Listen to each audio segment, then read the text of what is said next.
Welcome back पाकिस्तानियों। तो कैसी लगी आप लोगों को आज की जीत? आखिरकार पाकिस्तान 3.5 साल के बाद अपने होम कंडीशंस पर, होम ग्राउंड पर T20 सीरीज जीत गया।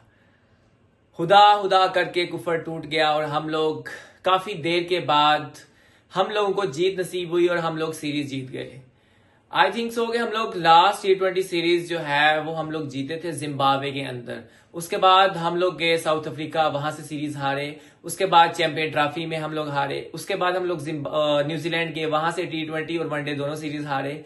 उसके बाद आई हमारी PSL और उसने ऐसा निखारा प्लेयर्स को कि आज हम लोग सीरीज जीत चुके हैं बांग्लादेश के खिलाफ।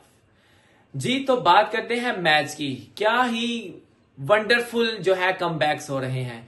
पहले मैच के अंदर हसन अली का क्या ही मजेदार तरीन कमबैक हुआ, जबकि दूसरे ही मैच के अंदर साहिबजादा फरहान का जबरदस्त तरीन कमबैक हुआ। मतलब अगर इस तरह की बेंच स्ट्रेंथ हो, अगर इस तरह की 15 मेंबर या 16 मेंबर का स्क्वाड हो आपके पास, जो कि हर बंदा किसी भी वक्त आकर कोई भी पोजीशन को आके रिप्लेस कर सकता है, तो हर एक प्लेयर जो है वो कम से कम इतना तो उसके अंदर होप होगा कि अगर मैंने परफॉर्म नहीं किया तो मेरी जो है वो जगह जा सकती है। तो इस तरह की बेंच स्ट्रेंथ हो तो आप कहीं पे भी जाके किसी भी तरह का मैच हो आप परफॉर्म करके विन कर सकते हैं। तो आज के मैच की बात करें तो आज पाकिस्तान ने एक चेंज की, फहर जमान की जगह आए साहिबजादा फरहान। और साहिबजादा फरहान ने आते ही क्या वंडरफुल इनिंग्स खेली। और आप लोगों ने ऑब्जर्व किया हो कि उसकी लक भी बहुत चल रही थी आज, जहां से उसने PSL के अंदर परफॉर्मेंस अपनी छोड़ी थी, जिस तरह का इंटेंट वहां पर शो किया था आज वहीं से उसने स्टार्ट किया और बहुत ही अच्छी इनिंग्स खेली 74 रन की, जिसमें आई थिंक सो एक दो कैच भी उसके छूटे, 0 पर ही उसका कैच ड्रॉप हुआ था। चलो कैच इतना वो इजी कैच नहीं था, लेकिन कैच पकड़ा जा सकता था। उसके बाद भी एक कैच ड्रॉप हुआ, लेकिन बहरहाल 74 रन की उसने बहुत अच्छी इनिंग्स खेली 41 बॉल्स के ऊपर। एक अच्छा स्टार्ट दिया उसने। अनलकीली आज के मैच में भी साइम अयूब परफॉर्म नहीं कर पाए और रन आउट होकर चले गए, जबकि क्लियर नो कॉल थी साहिबजादा फरहान की तरफ से।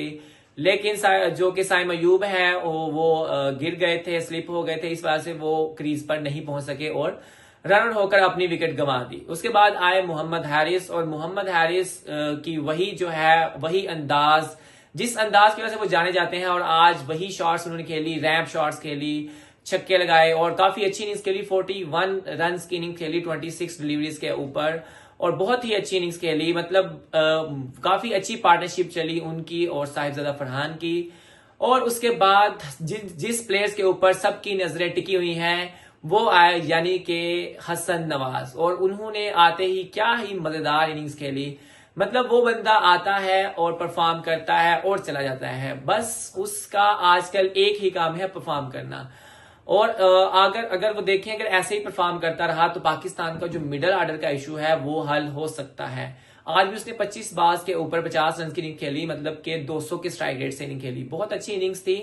उसके बाद हमारे आइस कीपर, उन्होंने मेरे हाथ से 15 रन की उन्होंने इनिंग्स खेली। शादाब खान, मुझे समझ नहीं आ रही कि शादाब खान कैसे पहले आ सकते हैं खुशदिल शाह से। मतलब आप वाइस कैप्टन है तो आप कुछ भी कर सकते हैं, मतलब आपका सिक्का चल सकता है। खुशदिल शाह को आप लोगों ने लिया हुआ है एज एन बैटिंग ऑलराउंडर, और वो जो है शादाब खान और फहीम अशरफ के बाद, बल्कि बाद भी पीछे ही बैठा हुआ है, उसकी बैटिंग ही नहीं आ रही। पहले शादाब खान आ रहा है, उसके बाद फहीम अशरफ आ रहा है और खुशदिल शाह का वेट किया जा रहा है। हाँ, अगर आप लोग चेज कर रहे हो तो फिर कुछ समझ में आता है कि खुशदिल शाह को पीछे रखा हुआ है कि अगर कहीं 2 ओवर के अंदर को 25 स्कोर रह जाता है, 30 रह जाता है, कम से कम कोई आके हिट तो कर सकता है। लेकिन ऐसी कंडीशन के अंदर, ऐसी सिचुएशन पे खुशदिल शाह को पीछे रखना मुझे समझ से बाहर है। तो इस तरह से पाकिस्तान ने 201 रन का टोटल दिया, जो कि पिछले मैच का टोटल था। तो 201 रन चेज हो सकता था इस पिच के ऊपर आज, लेकिन ये है कि आज जो स्पिनर्स हैं उनको भी ग्रिप मिल रही थी, उनको भी जो है सपोर्ट मिल रही थी, जबकि फास्ट बॉलर्स को भी मिल रही थी। जब आई बांग्लादेश की बैटिंग तो पहला ही ओवर करवाने कौन आ गए? हमारे कप्तान सलमान अली आगा। मतलब पाकिस्तान की हिस्ट्री के अंदर मैंने देखा है कि जो बंदा कैप्टन होता है उसकी कोशिश होती है कि पहला ओवर भी मैं ही करवाऊं। मतलब पास में हम लोग ने देखा होगा, हफीज कप्तान है, हफीज पहला ओवर करवाने आ रहा है, शुएब मलिक कप्तान है, वो पहला ओवर करवाने आ रहा है। इसी तरह से आज सलमान अली अगा भी पहला ओवर करवाने आ गए और 17 स्कोर लगा उनको पहले ही ओवर में। मतलब जब आपके पास इतने अच्छे बॉलर्स हैं, फास्ट बॉलर्स हैं आपके पास, हसन अली है, हारिस रऊफ है, उसके बाद आपके पास एक आध और फहीम अशरफ हैं जो नए बाल से बॉलिंग करते हैं, तो क्या जरूरत है आपको पहला ओवर करवाने की। दूसरा, हाँ, अगर आपने पहला ओवर करवाना ही था तो आप साइम अयूब से करवाते, जिनके पास वेरिएशंस भी है, कैरम बॉल है, एक दो और बॉल कर लेते हैं, जिससे आपको काफी जो हेल्प मिल सकती थी। तो पहले ओवर में ही उनका आप चेक कर सकते हैं कि एक आपने उनको जो है कि वो स्टार्ट प्रोवाइड कर दिया, जिसकी वजह से 3-4 ओवर वो अच्छा खेले और उन्होंने अच्छा स्कोर भी किया। आई थिंक 40 प्लस स्कोर हो चुका था उनका 4 ओवर के अंदर, जबकि उनके उसके बाद बैक टू बैक विकेट्स गिरी और वो बाद में क्रम्बल कर गए और वो संभल ही नहीं पाए। मतलब आखिरी 7 विकेट सिर्फ 33 रन के ऊपर, 33 रन के बीच उन्होंने 7 विकेट्स अपनी खोई।